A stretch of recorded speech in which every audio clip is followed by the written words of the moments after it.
بسم اللہ الرحمن الرحیم۔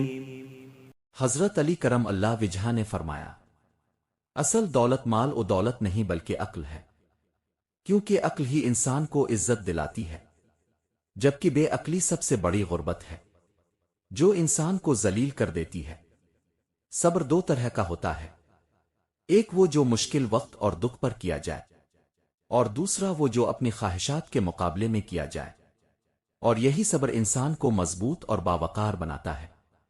اپنے اندر صرف 9 خوبیاں پیدا کر لو، تمہاری شخصیت میں ایسی روشنی پیدا ہو جائے گی کہ تم حقیقی معنوں میں رئیس بن جاؤ گے۔ نمبر 1، پرہیزگاری اپناؤ، کیونکہ پاکیزگی انسان کے ظاہر کو نہیں بلکہ باطن کو منور کرتی ہے۔ نمبر 2، ہمیشہ سچ بولو، کیونکہ سچ وہ چراغ ہے جو اندھیروں میں بھی راستہ دکھاتا ہے۔ نمبر 3، پاک دامنی اختیار کرو، کیونکہ عزت کا حقیقی زیور یہی ہوتا ہے۔ نمبر 4، لوگوں کی خاطر مدارات کرو، کیونکہ دوسروں کے ساتھ نرمی اور محبت کا برتاؤ ہی اصل انسانیت ہے۔ نمبر 5، سچی محبت دل میں رکھو، وہ محبت جو خود غرضی سے پاک ہو اور جس میں خلوص کی خوشبو ہو۔ نمبر 6، ہمیشہ اپنے نفع کی باتوں پر متوجہ رہو، یعنی وہ کام کرو جو دنیا اور آخرت دونوں کے لیے فائدہ مند ہوں۔ نمبر 7، زیادہ تر خاموش رہنا سیکھو، کیونکہ خاموشی کبھی کبھی وہ بات کہہ جاتی ہے جو الفاظ نہیں کہہ سکتے۔ نمبر 8، ہمیشہ درست اور حق بات کہو، چاہے وہ تمہارے خلاف ہی کیوں نہ ہو۔ نمبر 9، عاجزوں کی مدد کرو، خواہ وہ تمہارے دشمن ہی کیوں نہ ہو، کیونکہ انسانیت کا معیار مدد میں ہے، دشمنی میں نہیں۔ حقیقت میں وہی مردہ ہے جس کے دل سے خوف خدا نکل چکا ہو۔ جو شخص کسی چیز سے نہیں ڈرتا، نہ آسمان سے، نہ زمین سے، نہ باد و بارہ سے، نہ حاکم سے، نہ قسمت سے، نہ موت سے، نہ سکھ سے، نہ دکھ سے، اس کا دل دراصل مردہ ہو چکا ہوتا ہے۔ زندہ دل تو وہ ہے جو صرف خدا سے ڈرے، کیونکہ یہی خوف انسان کو گناہ سے روکتا اور ایمان میں مضبوطی پیدا کرتا ہے۔ بیوی کے تمام حقوق پورے کرو، کیونکہ عورت پر شفقت کرنا مردانگی نہیں بلکہ عبادت ہے۔ اس کے ساتھ نرمی اور محبت سے پیش آؤ، اور خدا کی طرف سے اس پر عائد تمام ذمہ داریاں پوری کرو۔ اس کا مہر ہمیشہ حلال کمائی سے ادا کرو، کیونکہ ناپاک ذرائع سے دیا گیا حق برکت سے خالی ہوتا ہے۔ اصل انسانیت یہ نہیں کہ تم اپنا درد محسوس کرو، بلکہ اصل انسانیت یہ ہے کہ تم دوسروں کے دکھ اور تکلیف کو محسوس کر سکو۔ اپنا درد تو جانور بھی محسوس کر لیتے ہیں، مگر دوسروں کا درد محسوس کرنا انسان ہونے کی دلیل ہے۔ دنیا کی رونق وقتی ہے، اس کی چمک دمک جلد ہی ماد پڑ جاتی ہے۔ دنیا چونکہ بننے اور بگڑنے والے نظام کا حصہ ہے، اس لیے اس میں پائیداری ممکن نہیں۔ جس طرح خوبصورت پھل جلد خراب ہو جاتا ہے، اسی طرح دنیا کی ہر رنگینی فنا کے قریب ہے۔ دنیا کی ہر شے کے بگڑنے کی علت دراصل خود اس کے اندر پوشیدہ ہے۔ ہر انسان 2 راستوں پر چل رہا ہے، ایک نیکی کا اور دوسرا بدی کا۔ انبیاء اور اولیاء نیکی کے راستے پر ہیں، جبکہ کفار اور فجار گمراہی کے راستے پر چل رہے ہیں۔ لیکن ان سب کے دل و دماغ، ان کی حرکات و سکنات ایک ایسی قوت کے زیر اثر ہے جو انہیں کھینچ رہی ہے۔ اس کشش کو محسوس کرنا کوئی بڑی بات نہیں، اصل کمال تو یہ ہے کہ دل ہمیشہ اس کھینچنے والے قادر مطلق یعنی اللہ تعالیٰ کے تصور میں رہے۔ جب دل اس بات پر یقین رکھتا ہے کہ تمام طاقتیں ایک ہی ذات کے قبضے میں ہیں، تب انسان کا ایمان کامل اور روح مطمئن ہو جاتی ہے۔ آنکھ کی روح وہ نور ہے جو بغیر آنکھ کے بھی خواب میں دیکھنے کی صلاحیت رکھتا ہے، لیکن اگر حق سے وہ نور چھن جائے تو آنکھ رہ کر بھی بیکار ہو جاتی ہے۔ یہ بات ثابت کرتی ہے کہ آنکھ کا جسم اپنی روح کا محتاج ہے، مگر آنکھ کی روح جسم کی محتاج نہیں۔ اے انسان، تیری دلیل اس لاٹھی کی مانند ہے جو تیرے ہاتھ میں ہے، جو تیرے اندھے ہونے کے وجود پر خود گواہی دیتی ہے۔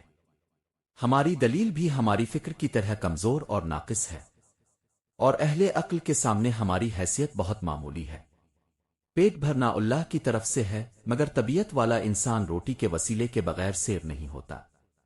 لطف و سرور اللہ کی جانب سے ہے، مگر جسم والا چمن اور خوشبو اور رنگوں کے پردے کے بغیر لطف محسوس نہیں کرتا۔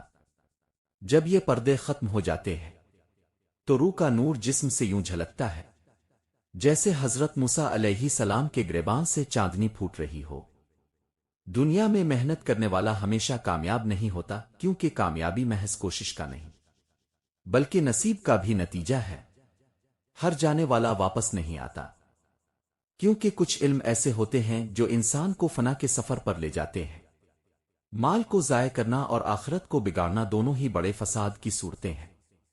انسان کی قسمت پہلے سے لکھی جا چکی ہے اور وہ اسی راہ پر چلتا ہے جو اس کے مقدر میں طے ہے۔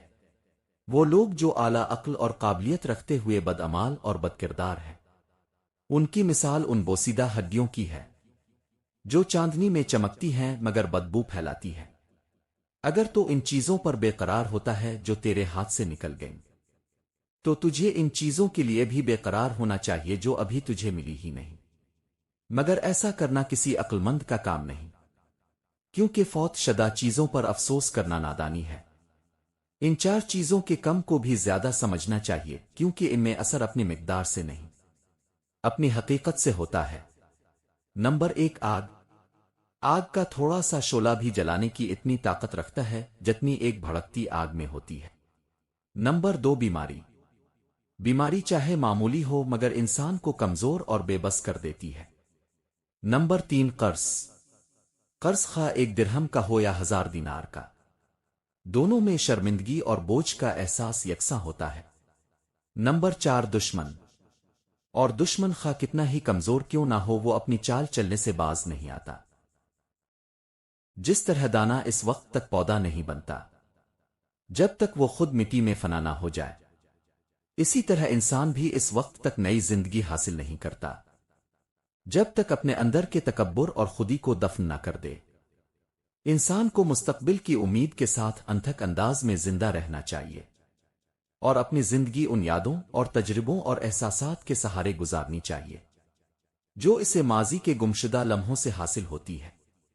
زمانہ قدیم کے امیروں نے غریبوں کی بغاوت روکنے کے لیے ایک چالاک مگر مؤثر طریقہ ایجاد کیا۔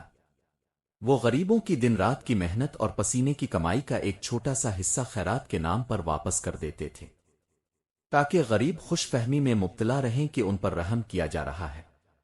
جو غذا انسان کھاتا ہے وہ پہلے جسم میں رس میں بدلتی ہے، پھر وہ رس خون میں تبدیل ہوتا ہے، خون سے گوشت بنتا ہے، گوشت سے چربی، چربی سے ہڈیاں اور ہڈیوں سے مغز بنتا ہے۔ یوں تقریباً 26 دنوں کے بعد تخم انسانی کی بنیاد پڑتی ہے۔ اب سوچو، کیا یہ عقل مندی ہے کہ قدرت جس جوہر انسانی کو اتنی محنتوں سے تیار کرتی ہے، انسان اسے ایک لمحے کی نفسانی خواہش کے لیے ضائع کر دے؟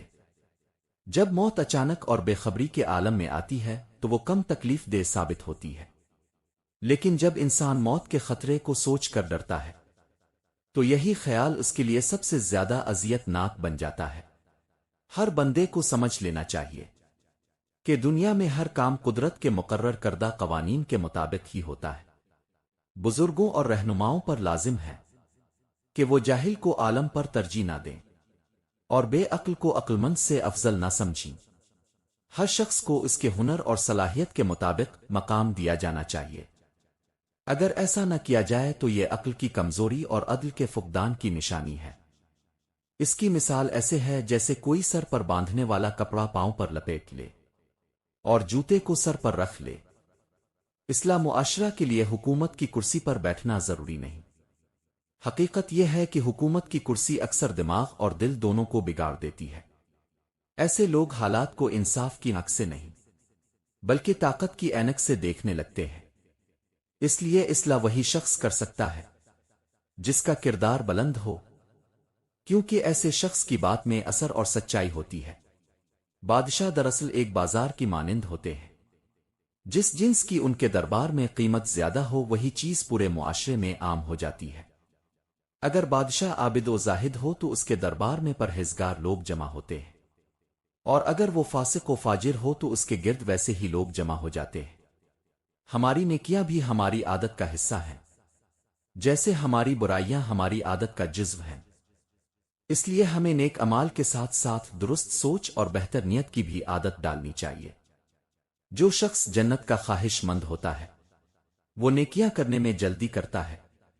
جو دوزخ سے ڈرتا ہے وہ اپنی خواہشات اور ناجائز لذتوں کو قابو میں رکھتا ہے، اور جسے موت کا یقین ہو جاتا ہے وہ دنیاوی لذتوں کو دل سے دفن کر دیتا ہے۔ دولت پر علم کو ہمیشہ ترجیح حاصل ہے، کیونکہ علم سے دولت پیدا ہو سکتی ہے، مگر دولت سے علم نہیں خریدا جا سکتا۔ مرد صرف آدھا مرد ہے جب تک اس کی بیوی اس کے ساتھ نہ ہو، اور وہ گھر قبرستان کی طرح سنسان ہے جس میں بچوں کی ہنسی نہ گونجے۔ انسان کو اپنی زندگی ایسی نہیں بنانی چاہیے کہ جینا موت سے زیادہ اذیت ناک لگے۔ پہلے ہی سے دنیا کی چیزوں اور رشتوں سے اتنا دل نہ لگاؤ کہ ان کے چھن جانے پر زندگی بوجھ بن جائے۔ غریب اور مفلس شخص کے لیے صبر اور خاموشی خودکشی کے مترادف ہے۔ اگر وہ اپنے حق کے لیے نہیں اٹھتا تو ہمیشہ ذلت میں پڑا اپنے نصیبوں پر آنسو بہاتا رہے گا۔ ہر کام سے پہلے اپنی رائے پر بھروسہ نہ کرو بلکہ استخارہ کرو، کیونکہ اکثر کامیابی اسی جگہ سے آتی ہے جہاں انسان کو امید تک نہیں ہوتی۔ چاند دوبارہ طلوع ہو جاتا ہے، بہاریں واپس آ جاتی ہے، درختوں پر پتوں اور پرندوں کی چہچہاہٹ لوٹ آتی ہے، لیکن ایک بار کھوئی ہوئی محبت کبھی واپس نہیں آتی۔ محبت کے جانے کے بعد صرف یادیں رہ جاتی ہیں جو دل میں زخموں کی مانند سلگتی ہے۔ محبت ایک ایسا پیالہ ہے جس کی آگ انسان کے سینے کو جلا دیتی ہے اور دل کو بے قرار رکھتی ہے۔ یہ وہ جذبہ ہے جو روحوں میں اتر کر جسموں کو خالی خول بنا دیتا ہے، عقل کو مٹا دیتا ہے، ہوش کو سلب کر لیتا ہے، اور دلوں کو حیرانی و بے قراری میں مبتلا کر دیتا ہے۔ ان چار قسم کے لوگ جن کے گھر جانا آپ کی عزت کو خطرے میں ڈال دے۔ اگر اپنی عزت چاہتے ہیں تو ان چار جگہوں سے دور رہیں۔ جب آپ کسی کے گھر قدم رکھتے ہیں تو وہاں صرف فرش اور دیواریں نہیں بلکہ تعلق اور رہنمائی اور عزت کا حساب بھی ہوتا ہے۔ کچھ گھروں کے ماحول میں وہ خاموش خطرے چھپے ہوتے ہیں جو آپ کی شہرت اور وقار کو یکسر کم کر دیتے ہیں۔ ایسے وہ چار قسم کے لوگ جن کے گھر جانا بہتر نہیں، ورنہ عزت گنوا بیٹھیں گے۔ نمبر 1، چوری کا عادی اور سوداگر لوگ۔ ایسے لوگ جو ہر بات میں اپنی فائدہ کی سوچ رکھتے ہیں اور آپ کی مہربانی کو اپنے فائدے کے راستے میں بدل دیتے ہیں۔ ان کے گھروں میں آپ کی کسی بات کو غلط انداز میں گھڑا جا سکتا ہے اور آپ کے تعلق کو استعمال کر کے آپ کی عزت کم کی جا سکتی ہے۔ ایسے لوگوں سے بچنے کے لیے ملاقات میں حد رکھیں، ذاتی راز اور مالی معاملات شیئر نہ کریں، اور اگر لازم ہو تو ملاقات عوامی جگہ پر رکھیں۔ نمبر 2، غیبت اور افواہ پھیلانے والے لوگ۔ یہ لوگ چھوٹی باتیں لے کر بڑا شور مچا دیتے ہیں اور آپ کی باتوں کو توڑ مروڑ کر دوسروں تک پہنچا دیتے ہیں۔ ان کے گھر میں ہر بات جلدی ہی افواہ بن کر نکلتی ہے جس سے آپ کی ساکھ متاثر ہو سکتی ہے۔ ان کے ساتھ گفتگو محدود رکھیں، حساس موضوعات پر بات نہ کریں، اور اعتماد کے امتحان میں کبھی اکیلے نہ رہیں۔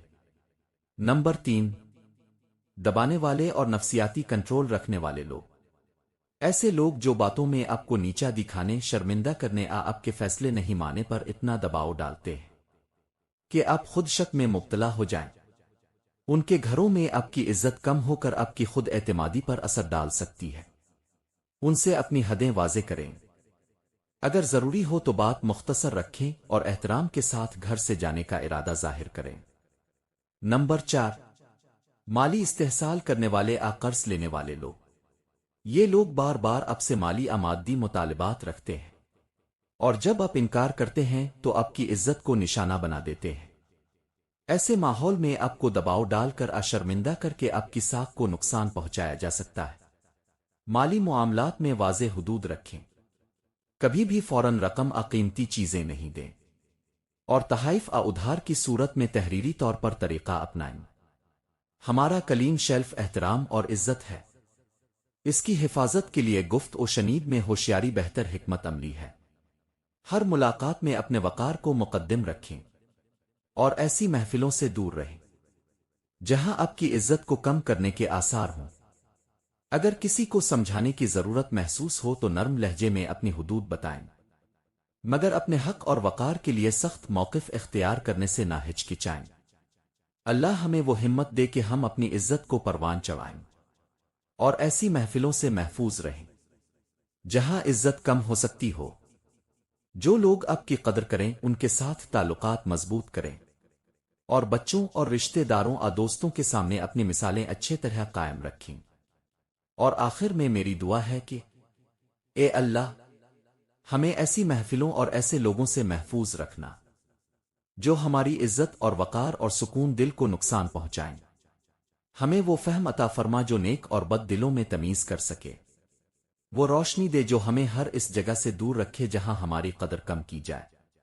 اے رب کریم، ہمیں عزت کے ساتھ جینے اور وقار کے ساتھ بولنے اور دانائی کے ساتھ خاموش رہنے کی توفیق عطا فرما۔ آمین ثم آمین۔